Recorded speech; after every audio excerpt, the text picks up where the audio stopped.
Hey, welcome everybody today on today's webinar, the webinar of SiteTuners at Convert.com. Today we have Tim Ash, the CEO of SiteTuners, and of course he's the most recognized worldwide expert on the topic of conversion. Wrote the book Landing Page Optimization, and he's a founder of the conversion conference that takes place in April, I think. Tim, welcome. Thanks, Dennis. Thanks for having me on. Yes, indeed, the next conversion conference, the first one of 2013, is going to be in April in San Francisco. I'll give you the audience a little bit more detail at the end. Thanks for being on the webinar. Good morning, or good afternoon, or I guess good night, depending on which time zone you're in.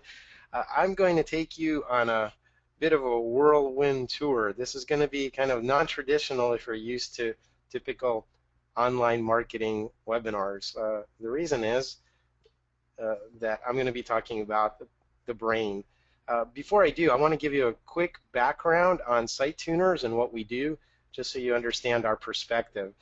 We are one of the leading conversion rate optimization agencies in the world and have been around for over 10 years now and have worked with large and small clients. What we do is we offer three key types of services, three ways we can help improve your conversion rates. We can help you with website redesigns or facelifts to improve the conversion flows and the important parts of your site. We can help you come up with landing page test plans and testing strategy if you're going to be running tests on an ongoing basis. And we also have a practice group that helps train internal optimization teams, because many of our clients realize that improving the efficiency of their online marketing is not something that they can continue to outsource long term. It's something they need to be able to do in-house. So you can see some of our clients, large and small. My vice president of sales said I had to put that slide up, but here's what I'm really here to talk about. It's not about the technology. It's not about the technology at all. We're used to talking about, HTML and cascading style sheets and Google search algorithm and 140 character limit on Twitter, but it's really not about that stuff.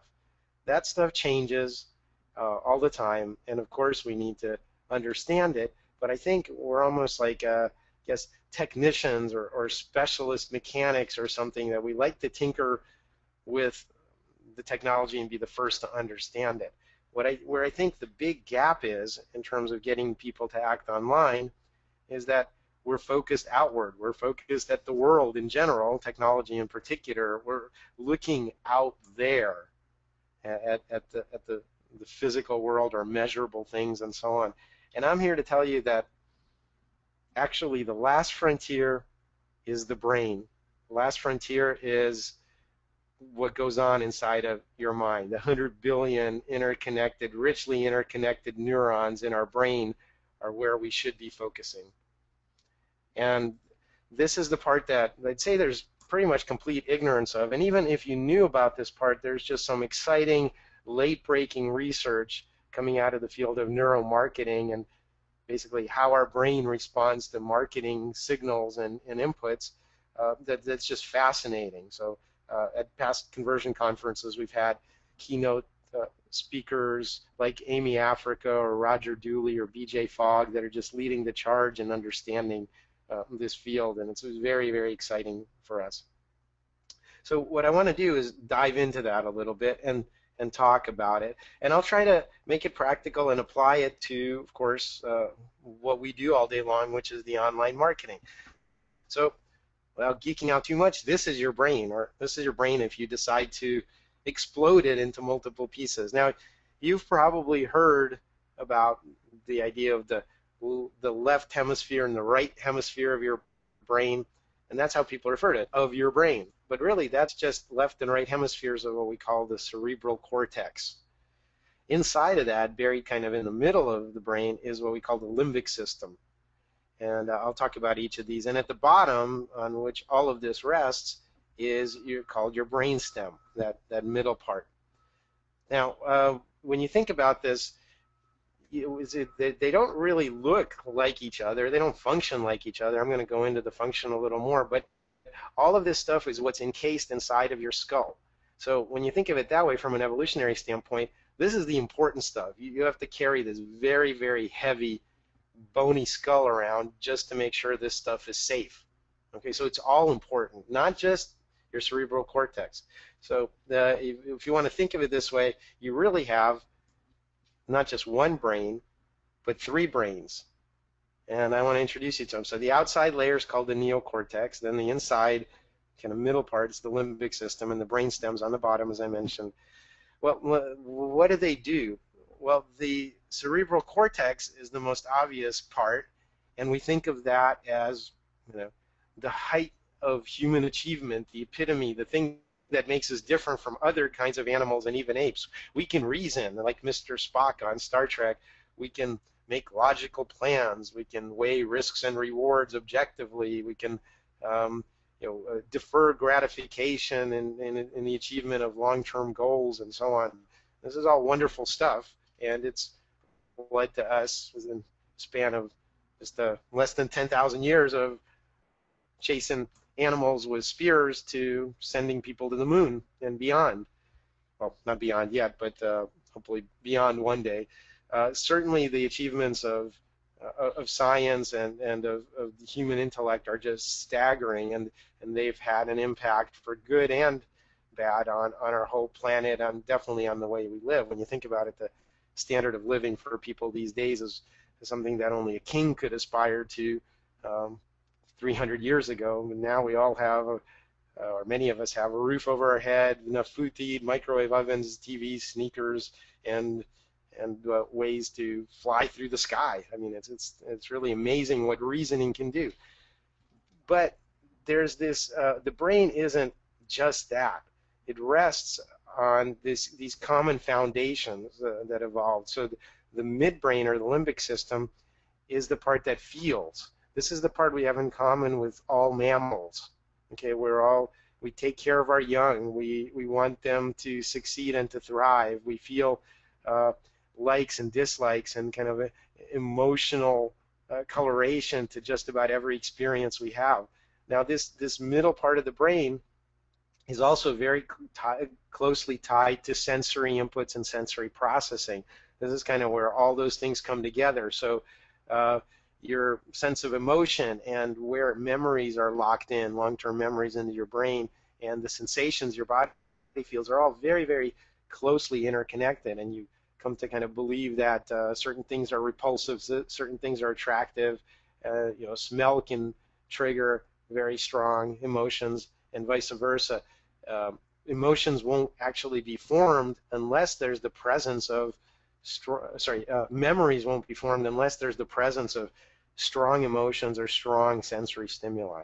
So that's kind of our common mammalian history.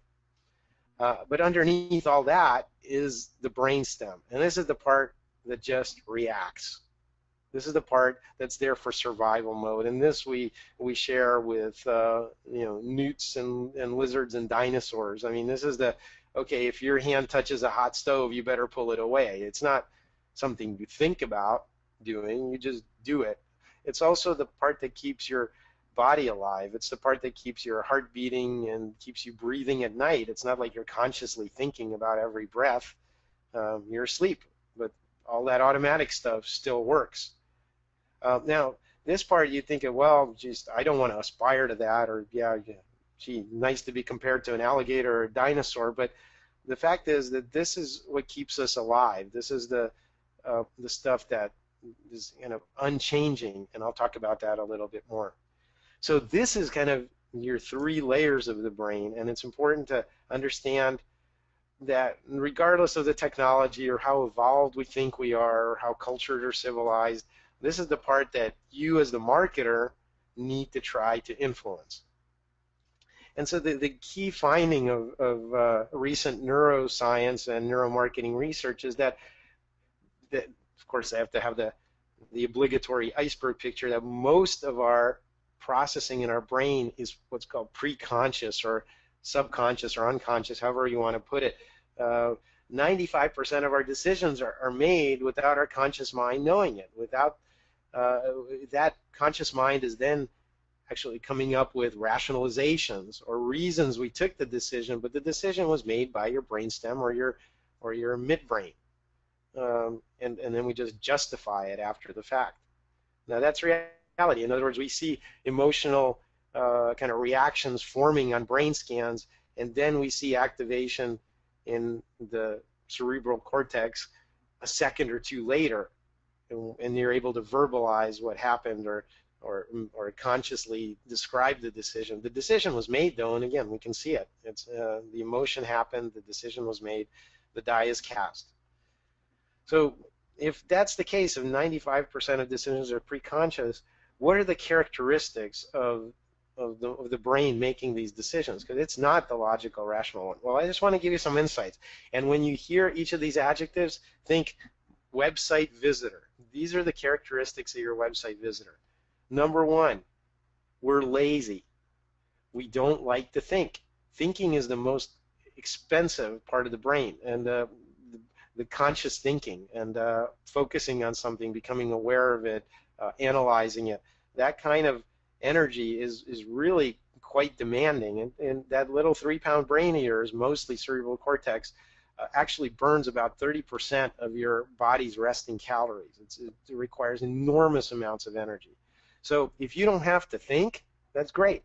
Now think about it. How many of you have driven to work in a car or on some typical route you drive and zoned out? You've driven several miles perhaps on complete autopilot. You were thinking about something else, your laundry list, what you're going to be doing that evening, and so on, thinking about the past, the future. You're not in the present moment. And that's because your brain's really good at doing a lot of things automatically. It doesn't like to think. And that's a very important observation. Another thing is the brain's not really good at comparing subtle stuff. We like simple choices. We like stark contrasts. Big dog, small dog. You know, if that's why if you say, you know, 2 for 1 special, you get 2 of these for the same price. Okay, that's an obvious choice. You know, I took the kids to McDonald's. Yes, I'm a bad parent. The other day, and you know, I was going to order one of them a sausage McMuffin. Well, that breakfast sandwich cost $3.99, and I said, wait, that doesn't make sense. You have the 2 McMuffins for $3.50. And the guy said, yeah, I know it doesn't make sense, but that's what it is. But it's a simple choice. It's a no-brainer. Okay, so I got 2 for $3.50. Why would I, you know, make the other obviously worse choice? But our brain is good at those obvious kinds of things, which is why a lot of offers involve and a big contrast, and I'll talk about that. But it's not good at teasing out the tiny, tiny differences. Okay. We're also very, very impatient. The brain is actually the most powerful computer yet devised, and it is fault tolerant. It can work in all kinds of environments. It can work under extreme stress, and but it's very computationally efficient. I don't mean like calculations per second, but it can react very quickly, and it can form impressions very quickly. One thing we know from recent research at a Canadian university is that you'll actually form a visual impression of a landing page in 1/20th of a second. And we don't have attention span for much of anything, especially when we live in a world of infinite information. So even if you're a fairly deliberate person by nature, I would argue that once you sit down in front of a web browser, you become pretty much you know, one of those super impatient people, because you have an infinite world of information to search through. Everything's available through that pipe or that browser, but no time to do it. So the attention economy is kind of a concept you need to keep in the back of your mind. What could I be doing instead of what I'm doing on your site with my time? I'm not going to stick around forever, and I'm very impatient, easily frustrated. So keep that in mind. Page load speed, everything like that is critical these days. And then again, these lower parts of the brain, especially the brain stem, function automatically. And this is, in other words, it's the best way to put this. They never learn. Okay, you know, you hit my knee with one of those little rubber examining mallets, and I'll have a reflex. I'll kick my leg up, right? It's not like the next time you go to hit my knee, I'm willing myself to say, no, no, don't raise that leg, don't raise that leg. As soon as you hit it with that rubber mallet, I'm going to kick it up again. There's no learning going on. This stuff is completely automatic. And that's really important. Behavior doesn't change. Okay, so a lot of things are done with automated little programs. Again, stove hot, pull hand away. I mean, they don't require you to think, and they may not be the best decision. Somebody hits my 7-year-old in second grade. You know what he's going to do? He's going to hit him back. That's it. There's just no thought. Unfortunately, hopefully, regulation can eventually come to govern those impulses, but a lot of those responses are there already, and they're built in. They're pre-wired in us. Okay, so you say, well, that's a wonderful tour or a 30,000-foot flyby of our brain, but what can I do with this? What are the practical implications? So I'm going to talk today about 4 practical things that you can do with it. Now, one thing that's really, really important is to create a small number of clear choices. Now, notice this has 2 parts that I'm going to talk about: small number and clear choices. One thing that we know is that working memory, the part, is kind of our instantaneous short-term memory that we can consider choices in, can only hold about 4 items. If you ever noticed, telephone numbers or your social security number, they're all chunked into groups of 3 or 4. You don't go beyond that because that helps you remember them. We can remember a chunk of 4 digits, and then that becomes a little unit in and of itself, and we can remember 3 or 4 chunks of 4 digits each, and that's what phone numbers or credit card numbers are. But think about the difference between remembering a phone number and a credit card number. Usually credit card numbers are 4 sets of 4 numbers. That's already kind of at the limit. Most of us don't go around with our credit card number memorized. We can remember a 10-digit phone number, though, with an area code and another set of 3 and another set of 4 numbers. So working memory is pretty finite. It's very constrained. So if you want me to consider choices, it can't be 7 choices. It can't be 10 parallel choices. It has to be under 4, or 4 or under, rather. And again, those choices need to be pretty clear, and they need to stand on their own. So let me show you some examples.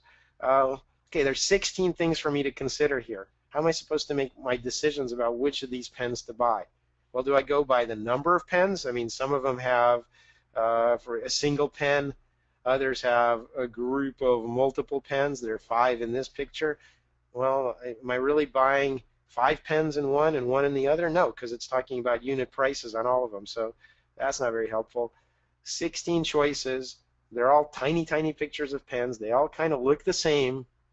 Well, I can kind of see that these pens are a little bit thicker here in the second row on the left, and they might be a little more costly because they're metallic, and then they're cheaper looking pens. But I really, really have to look for those fine distinctions and differences. They're not making it easy for me. There are too many choices, and they're similar. If they showed me, for example, blown up pictures of the front end and the back end of each of those pens, then I could compare them and kind of see the quality or whether there's a rubber grip like on this pen that helps me hold on to it, or whether I want a metal pen. Those are things that would become very easy to see. And also narrowing down the number of choices. Some of these are, you could say, similar or redundant. Some of these are very similar kinds of products that maybe don't need to be here. Maybe they should have shown me categories instead of 12 items in a grid like this. So again, number of choices and being overwhelmed. This is especially critical if you have a large site, if you have search results pages that might bring back dozens or hundreds or even thousands of results. You have to narrow it down for me before you throw up all over me and overwhelm me with choice. This also goes for your high-level categories if you're grouping things on your home page into categories or in your navigation menus. If you have a pull down with 10, 15, 20 choices in it, way too much.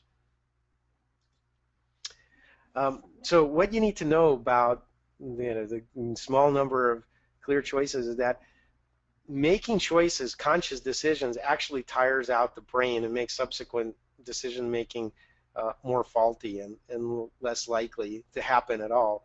So you have to really, instead of just throwing it all out there, including the kitchen sink, often the best approach is to guide your website visitors to a reasonable decision. In other words, if you're the expert in whatever it is you do or sell, then you should be helping me by asking me some simple questions. I know how many of you use TurboTax as your tax preparation software, but the U.S. tax code is about as complicated a law or set of laws as has ever been passed, probably very convoluted.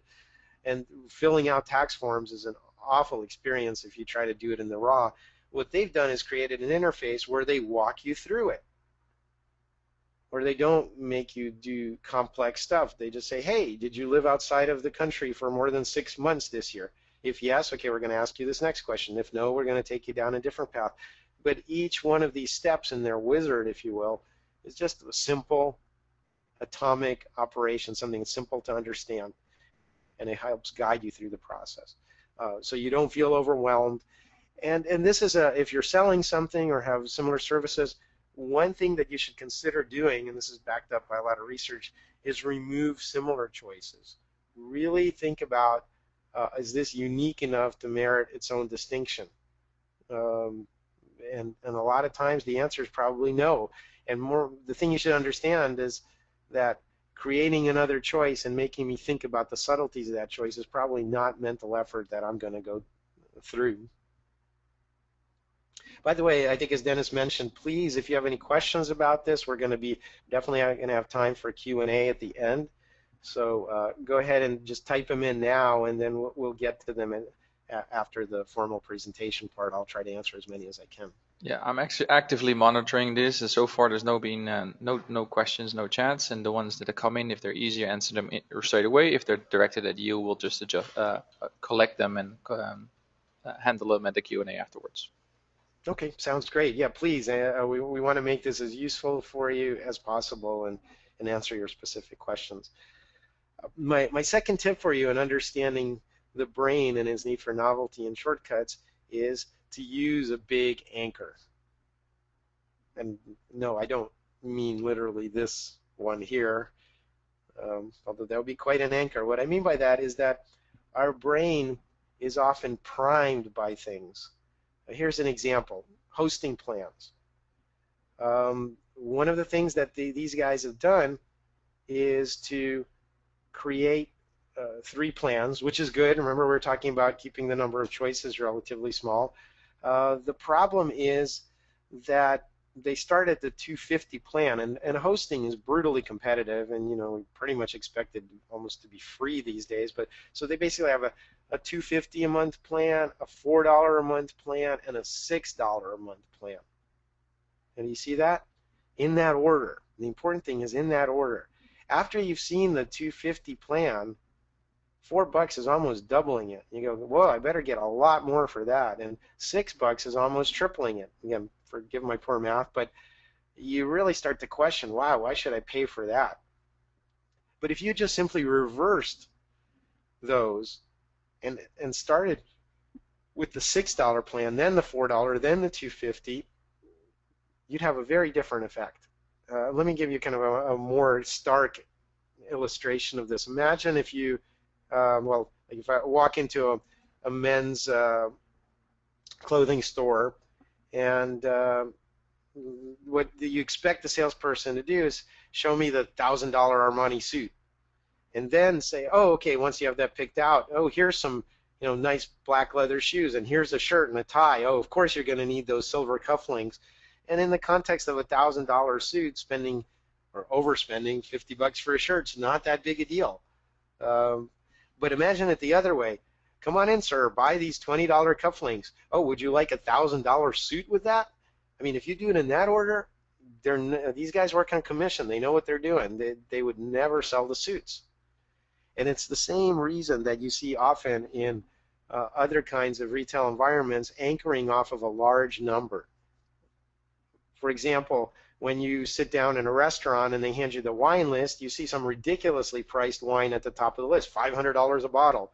Well, I'm not getting that, ha ha ha. And you skip down 3 or 4 slots and you get a nice bottle of Rodney Strong, and it's only $50. Well, compared to 500, that's a bargain. The fact that you could get it at Costco for 25, doesn't enter into your thinking at that point, because you've been calibrated by the expensive anchor at the top of the list. So always go most expensive first. And this is very powerful. In fact, it's not even rational decision making that makes us anchor. It's even irrational stuff. So for example, they've had people tell in a random kind of study or survey, tell them the last 2 digits of their social security number. Okay, think about that. Think of your social security number. And what they found, and then they subsequently asked them, okay, how much would you be willing to pay for a particular item? And they found that there was a very strong correlation between people who had high double-digit numbers and the propensity to pay more for that item subsequently. So if I just ask you to remember those digits, mine happens to be 98 at about the highest numbers. So then if you ask me 30 seconds later, what are you willing to pay for this this candy bar, I'll probably throw out a higher number than you would if your number ended with 03. Is it rational? Would Mr. Spock agree? No, but guess what? That rational brain, that cerebral cortex, is not even involved. It doesn't even know this stuff's going on. This is in the subconscious, under the waterline part of the iceberg. But it's still there, and you need to be aware of it. So for example, when you have our Attention Wizard software, which kind of creates these visual heat map of where you would look on a landing page. I'll talk about that in a bit. But this is how we present it on our website. We have 3 plans, but notice which ones we lead with. The gold, then the silver, then the bronze. So by the time you've seen $197 a month, whether that's a good deal or a bad deal, you get down to the bronze level of $27 a month, and it seems a lot more appealing. Oh yeah, that's only 27. If I'd gone the other way and given you a $5 and a $10 offering on the way to the 27, then you'd say, wow, that's like 3 times as much as the $10 one. I'm never going to pay that, or it better be a heck of a deal for whatever I'm getting. So anchoring, very, very powerful. So the thing you need to know is that we anchor on the first thing we see. It's like those baby ducks or baby geese, I think, that imprint on the first animal they see, and they think that's their mother. So if they even see an animal of a different species, they'll follow it around for the rest of their life and think that's their mother. Just a shortcut. We anchor on the first thing we see. So if you don't have something, in a retail situation or where you're selling several things at the high end, then you're probably missing out on high-end sales. You don't expect this new high-end item to sell, but putting it ahead of the one you really want people to buy is going to do that anchoring for me. Show prices in decreasing order. And so whatever is kind of mid-range, well, I don't want the high one, that's kind of expensive, or this clearly much cheaper one, well, that's probably the crappy version, so I'll bracket in the middle on the reasonable compromise, the good value, whatever that is. And that's what you really want to sell me in the first place, but it'll allow you to manipulate that price and the context around it to maximize your revenue per visitor. And again, anchoring can be done irrationally. If there's anything you can influence to influence people on the way to the decision, just throwing out high-digit numbers in some kind of context, it will affect their choices. All right, this is one of my favorites. This is working on the middle or kind of mammalian part of our brain, our limbic system, or the emotional part of our brain. And the key here is understanding cultural tribes. Now, I think most of us, even though we probably don't consciously think of it this way, are members of tribes. You might be a member of a particular race and strongly identify with your race identity, or you might be, a Chicago Cubs fan, or you might be a Honda driver like me, and I think a Honda's as well-designed, reliable cars that are great value and have just fantastic engines and ergonomics.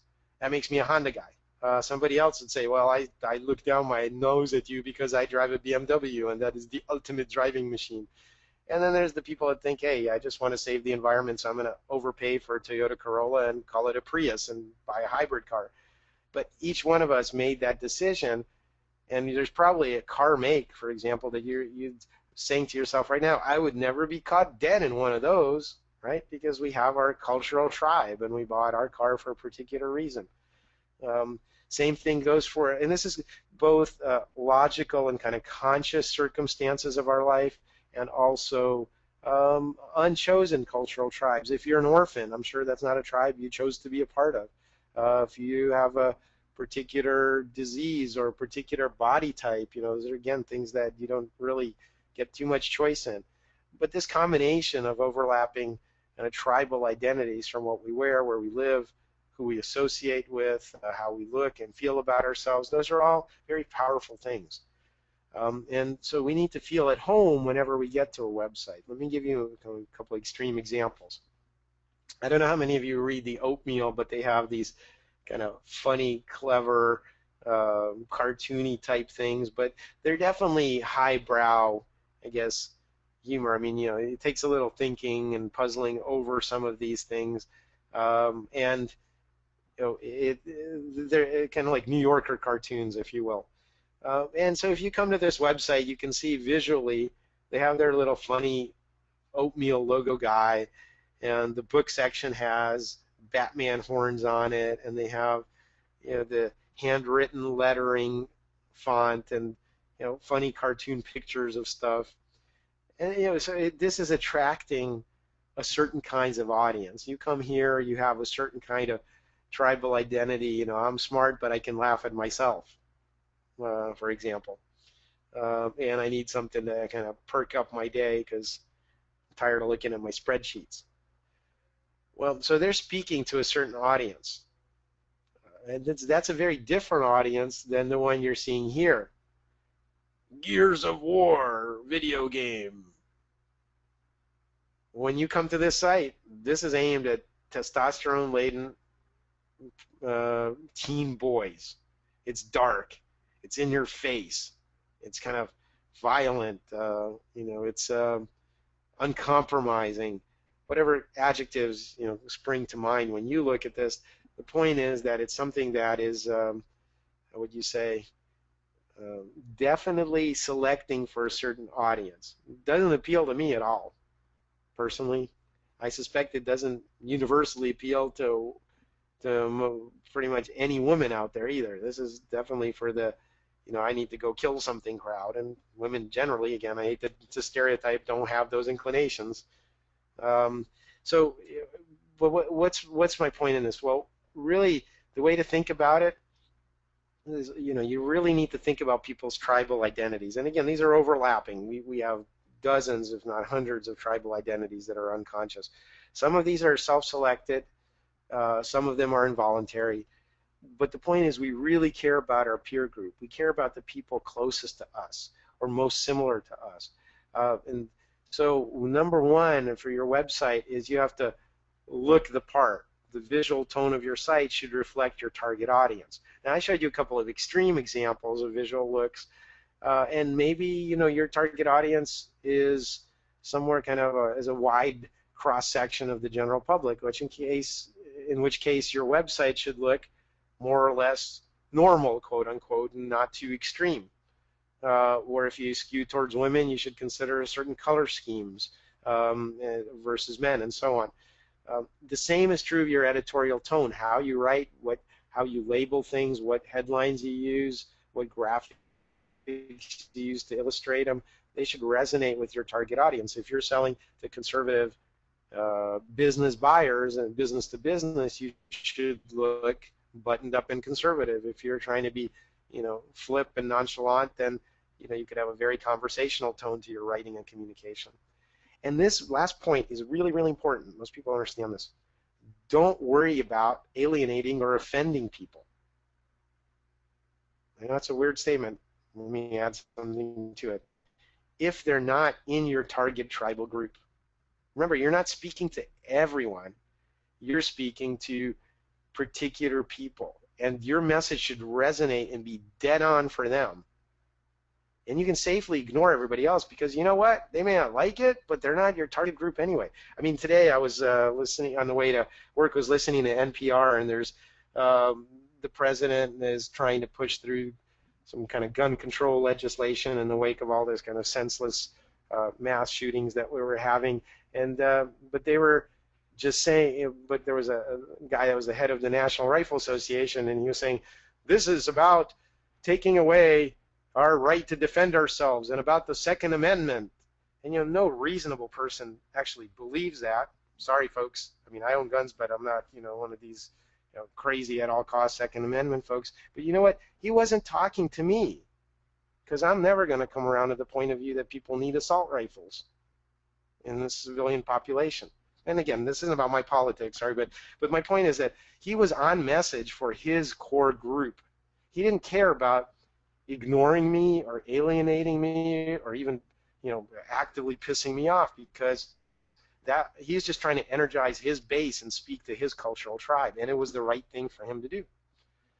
Okay. All right, let's move on to this final section, and this is perhaps the most kind of applicable and important one of the four that I want to talk about, and that is understanding the power of visuals. Your visual system is very, very powerful.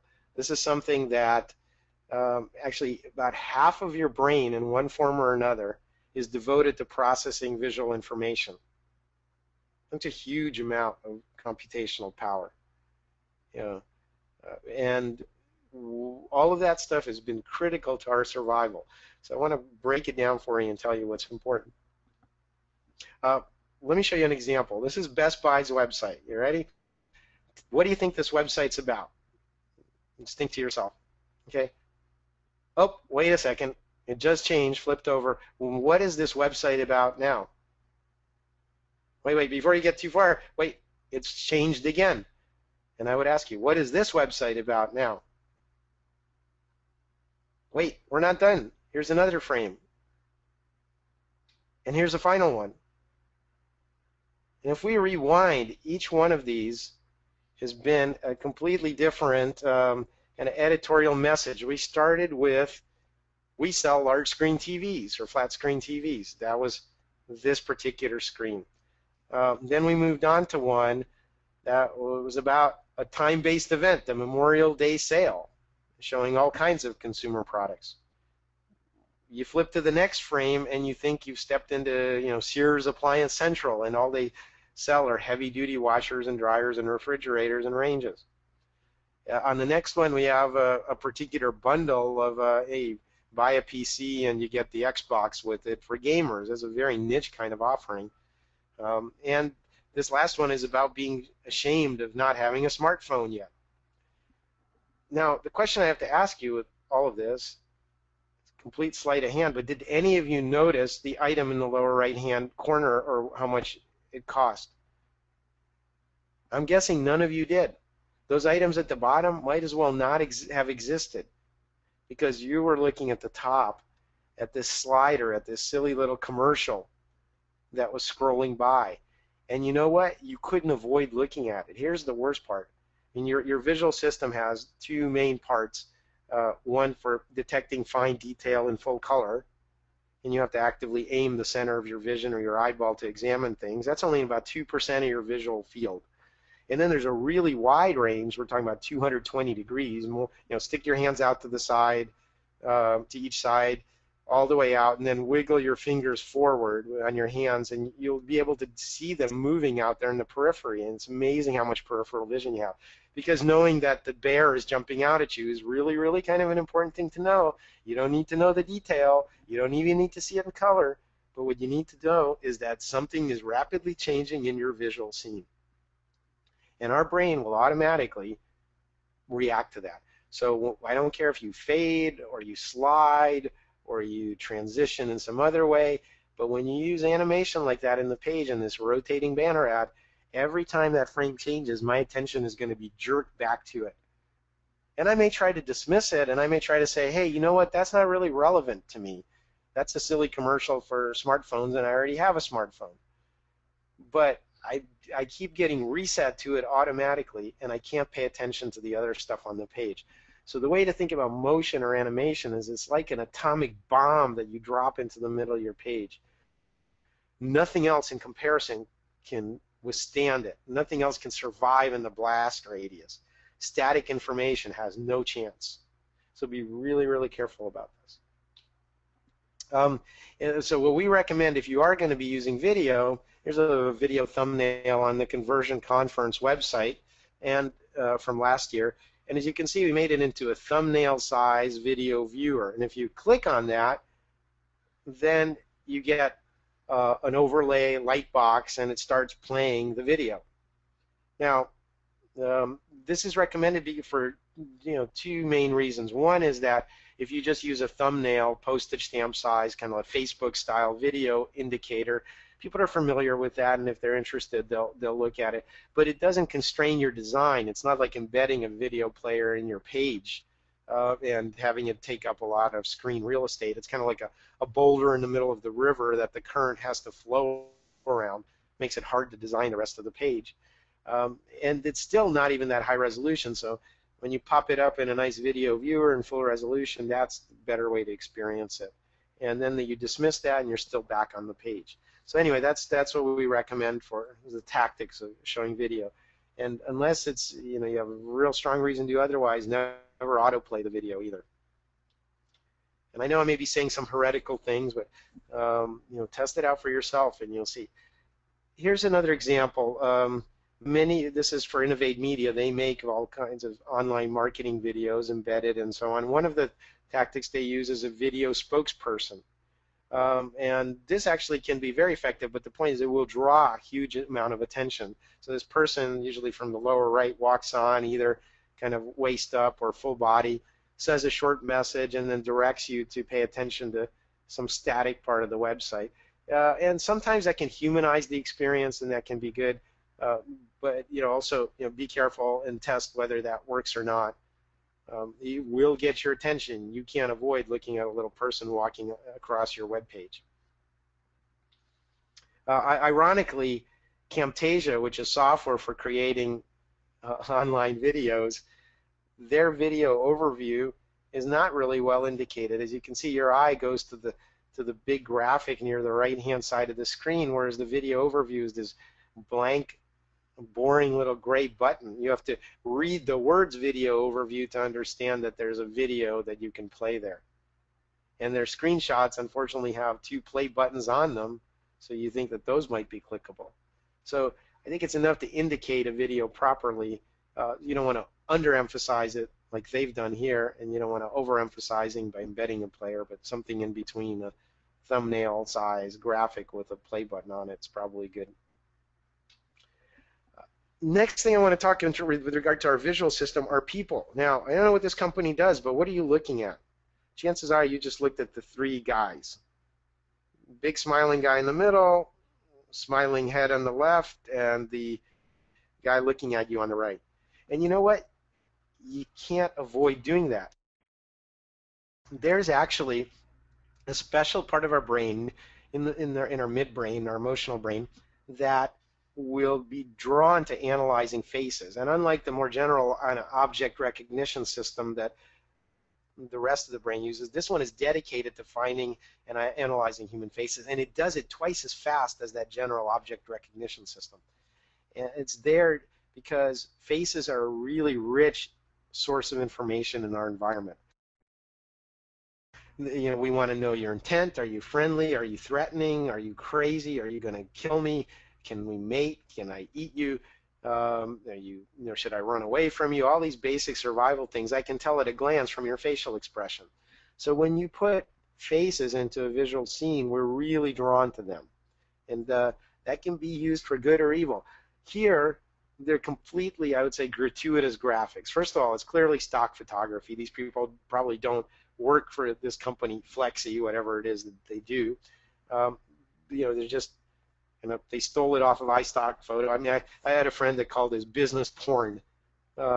We just load our sites up with generic business graphics and especially, human faces, and we think we're doing something brilliant. Well, look, I can go in iStock Photo and buy that for $1 just as well as you. In fact, I've seen the same pictures used over and over on many, many websites. So unless they're specific to your business, unless they represent actual people in your business or key players in your business or the face of your brand or the person from your TV commercial, they shouldn't be there. unless you're trying to humanize it. If you're asking for donations for starving kids in Africa, then you do want to put their faces on and you do want me to look at it. They become the subject of the web page. That's okay, but not just decorating with faces. That's a very, very dangerous thing to do, especially if it distracts from your call to action. And one of the things, so I'm going to kind of talk to you about eating your own dog food, as they say in the advertising business. I just want you to show you how we use this on our own website, just to give you an idea. Now, for better or for worse, I'm somewhat of an authority in this field and a recognized brand name, if you will. I'm no Tony Robbins, believe me, but when people come to this site, having my face on there provides that continuity. But notice that it's not just my face up there. There's a universal call to action regardless of what page you're on. In our header, put us to work, which takes you to a contact form. So drawing your attention with my head transfers it to the orange button up there. It's used to focus and support the call to action. Similarly, in the body of our page, if you're kind of done looking at the header, there's a bright white spot in the middle. That's the content of the page. That's where we want you to look. And there we have this kind of 1-2 punch. We have a graphic, a visual that strongly draws your attention, and that focuses it on the orange button immediately below. Could the orange button itself be okay? Yeah, probably, but in a way we're using the power of visuals to kind of suck you in there and get your attention. There's no way you're going to miss that as a call to action on the page. So how do you actually make use of this knowledge that visual information is important? Well, there's 3 basic approaches that I want to discuss before we wrap up here. And they are eye tracking, mouse movement tracking, and software prediction. Let's go through each of them. Eye tracking is very, very powerful. You can basically set up these camera-enabled monitors, and they'll zone in on where your eyes are, and they'll be able to tell you where you're looking, where you're fixating, what order you look at stuff, the rapid eye movements or transfers that are called saccades between your fixation points, and you can get a wealth of information about how your page is being experienced. Unfortunately, it's a bit expensive. You either have to buy or rent this equipment, you have to recruit real people, sit them down in front of the computer, ask them to do certain tasks, and so on. So kind of the poor man's eye tracking, or poor women's eye tracking, is mouse movement tracking. It turns out a certain percentage of us will use our mouse as a cursor and move it to where we're looking. Now, that's not a huge percentage, but considering the rest of us kind of leave the mouse alone unless we're using it, you can get a sense for what people are paying attention to by tracking mouse movement across many, many site visitors. And it gives you this kind of blurry, ghost-like heat maps because there's movement in between of the mouse before it settles on something. It shows you where the attention is going. And again, it'll probably give you a pretty good sense of what's being looked at. And there's a ClickTail that offers this, so does Crazy Egg from Kissmetrics, or rather by the same folks that make Kissmetrics, a pretty inexpensive package. So this can help you see what's being looked at on your site. And the final thing, and this is our own software, so I have to kind of give you that caveat, called Attention Wizard, is to predict where someone's going to look during the first few seconds on the page. So it's a software algorithm. We know a lot about the brain. We know what it looks like, closure of shapes, contrast, colors, orientation of lines, things like that, human faces, and we can predict where you're going to look during the first few seconds on your page. As you can see here from the original on the left and the heat map on the right, that a lot of the attention is going to the human faces, as you would predict. Other areas are either interesting colors or high contrast zones and so on. Now, is this super accurate? That's about 75% correlated with eye tracking, but it's good enough to detect the obvious kind of attention focus points on your page, and if they're not directly supporting your call to action, you have to be really careful about getting rid of them, I would say. So here's to kind of wrap up on the visuals, what you need to know. Your visual system is very powerful and very quick, and you will draw attention to offers with strong visual signals. But be careful of whether you're using that for good or evil, because you can also distract people. Use pictures of people very carefully and deliberately. Don't use unnecessary motion or animation. Probably a better approach would be to dumb the site down and the page, or rather not dumb it down, but bore it down, make it plain and bland, so your call to action clearly arises out of that zen-like stillness, if you will. and then experiment with video, but be very careful because how you do it, the actor, the script, their dress, the tone of voice, all of that stuff, the length of it, whether you autoplay it, whether you embed it or use a thumbnail to start it, whether you show it to repeat visitors, all of those things are critical to dialing in the right formula. It's not just should I have video or not. So just to kind of recap, the four things that I want you to understand once you have that grand tour of the brain is that you need to create a small number of clear choices. You use a big anchor before you expect me to actually buy something smaller. Be in my cultural tribe and convey that visually and in a written manner, and understand the power and the dominance of the visual sphere in experiencing the web. So before we get to the Q&A, I just want to throw something out. If you're interested in getting a 45 or 90-minute review of your landing page or website, we have a service called an Express Review. It starts at only $6.99. So the special offer is the first 2 people to go and just order it off of our website, I will do the reviews personally. So after you order, just let us know that you came through the Convert webinar, and if you order it by end of next week, these usually go fast, I will do the first 2 myself. And another thing I want to let you know, and Dennis can speak to this himself since he's attended one of these, is our conversion conference. If you're not aware of this, we have 3 US-based shows coming up this year: San Francisco in April, Chicago in June, and Boston in end of September. We also have London and Berlin shows. The Berlin one's in German in the fall as well. If you want to really learn about this stuff and drink from the fire hose, get to interact directly with the top speakers and presenters and practitioners, I strongly encourage you to make it there. And we'll be sending a follow-up discount code for the San Francisco show in our email to everyone that attended this webinar. So at this point, just want to say I'm easily reachable. If you don't want to talk to me directly, feel free to order my book on Amazon or anywhere else.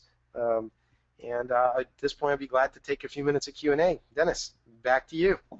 Yeah, thanks, Tim. That was awesome, and the audience agrees, and especially Larry. Larry has several questions, and he already loves the webinar. He said, "Let me start with one from him." Oh, thank you. Don't we also basically irrationally agree with rational arguments in cultural beliefs? He said, for instance, the Prius users, the buyers of the Prius car, basically choose to ignore the carbon footprint to manufacture the batteries that outweigh definitely the benefits of using gas. And this is connected to your cultural tribes. Is it true that the cultural tribes basically outweigh rationalism? Oh, absolutely. You know, if you were to think about it, if you really cared about the environment, you'd do the car sharing stuff, like the car to go. We have that in San Diego, for example, where you just rent it for trips and drop it off whenever you're done with it, or you'd use your bicycle to commute to work at least several days a week. So there's kind of the hardcore folks, and then there's pardon me, I'd say the tribe for the Prius owners is the wannabes, the ones that can, you know, pay more money than the car is worth just to make a statement. And you know, it's interesting because Honda has a Honda Civic hybrid, but they've always made it look pretty much exactly like the Honda Civic. Their approach was, well, why would you want to stand out? And those, pardon me, ugly humpback Priuses don't look like any of the other Toyota cars, and that's very deliberate on Toyota's part because they're going after the early adopter, make a statement crowd that wanted to be noticed for their, you know, environmental efforts, if you will. Okay, more love coming in here. Keith says it's amazing. Basically, he loves this. And I do want to come back to your conversion conference. I attended 2 now, Chicago, and I spoke at the one in Fort Lauderdale. Florida, and, that's right. Yeah, and I will also be coming to San Francisco in April. So people, you'll be getting a coupon. I will put it in the email as well, as well as on the slides later on after this webinar. And if you follow any of our newsletters, you will be getting coupons. But the coupons that come today are very different than the ones that come later. So don't, if you're thinking about coming, take the ones that Tim is going to share with you now. Here we go. Lisa, Does anchoring also work with other first things we see, like a non-numeric or more emotional subjective things? Absolutely. If I my health maintenance organization or HMO is Kaiser, and I'm actually always surprised. This is in Southern California when I go into Kaiser, where most of their employees are grossly overweight, or many of them anyway, and you just really think that's so weird. This is my healthcare provider, and they can't even manage their workforce, and many of them are obese. It's like I walk in there and I see kind of overweight people, and then I'm kind of surprised when I see the occasional, uh, you know, skinny person that works over at Kaiser. So yeah, it works with all kinds of stuff, not just money or financial. Color choices. You may think a color looks good, and if any of you have ever remodeled your house at Home Depot on the color swatch, and you put a little tiny sample of it on your wall, it might even look good. You paint a whole wall of it, all of a sudden looks very different because of the amount of the color and so on. So this works in all kinds of perceptual comparisons. Okay, we got another one from Larry. He says basically most marketers cringe at the idea of ignoring someone. This was related to the idea of basically talking to your core audience and basically saying it's just no, it doesn't matter if you offend somebody else, even if they're in the target group. How do you, when you tell this to your clients and especially in the customers that you train the companies on conversion? How does this come across? Well, this is just one aspect of how we try to get you to align with your audience, but basically, um, what you need to know is it's not the golden rule, it's the platinum rule. Okay, so as marketers, we think the golden rule is wonderful, which is treat other people as you'd have them, as you'd want to be treated. Um, and the platinum rule, which is kind of developed by Tony Alessandro, who's a sales trainer, is even more compelling, which is treat do unto others as they would have done unto themselves. See what I mean? It's different than I'll treat others as I want to be treated. The idea is that other people are wired differently. They have different belief systems. So you want to appeal to them. So you as marketers and what you want to do doesn't matter. And most of us will dumb down our messaging to be kind of bland and generic, and it'll lose its power. And they constantly fight towards that and try to sharpen up both language and editorial style. And you should do the same. Remember, never forget that you should be walking a mile in your audience's shoes and targeting things to them and being of service to them and looking at things from their perspective. So as long as you just keep trying to do that, you'll get better and better at it. Okay? And a lot of times it's a question of testing. You don't know what will resonate. Headlines are obviously a very important component of landing page testing. That's where we devote a lot of effort. So try really extreme things. Some of them might just fall flat. Big deal. That's just for the length of the test. But you might get this really weird messaging or idea that resonates for your audience that you personally don't like. So what? Go put the extra money in the bank and get over it. Oh, great. I love that you start mentioning testing. Everybody's on the audience. Convert.com has Convert Experiments, an A/B testing tool that you can try out for free. I'm not going to promote it even more than now. Just go to Convert and try it out. We have like 3-4 questions. We have time for one. So everybody that doesn't get their questions answered, Tim will pick them up and email you personally later on. I'm taking the one from Dave. So I'm sorry, Lisa, Shira, and Laura, you already have questions, but there's no time to get around to it. David has a long intro, but the core comes down to this question. What is your advice? This refers to your pen slide, the slide where you showed a lot of products on one page. So what is your advice finding the balance of the minimizing the work needed by the user to see the choices and not too many overwhelming options per page?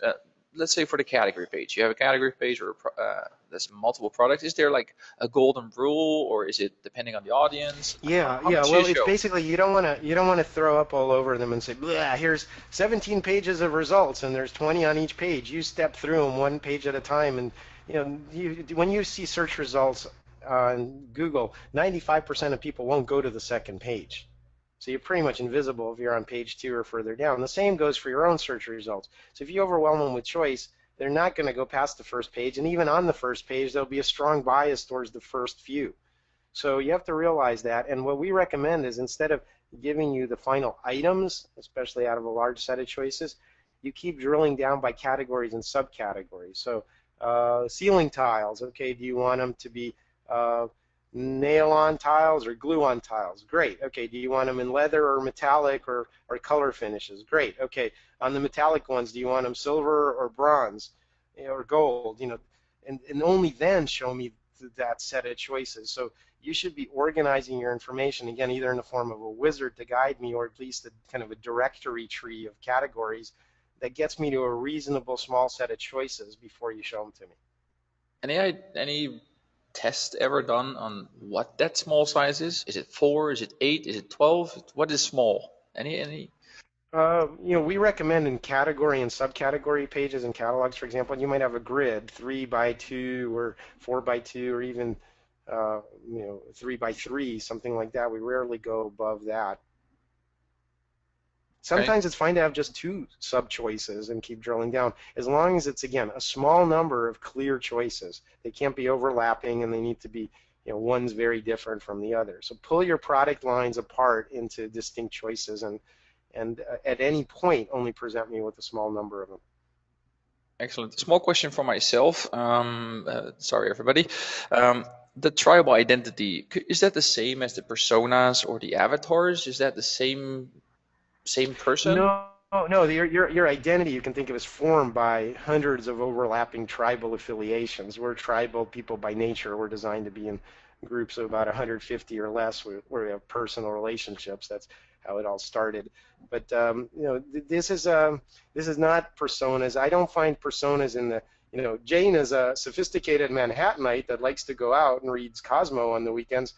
That kind of stuff I find pretty useless from improving conversion rates. We focus more on roles and tasks that people are trying to accomplish. Those tend to be more kind of stable over time, and in other words, matching the person's intent when they come to your site. But what I'm just talking about is the general characteristics of your audience.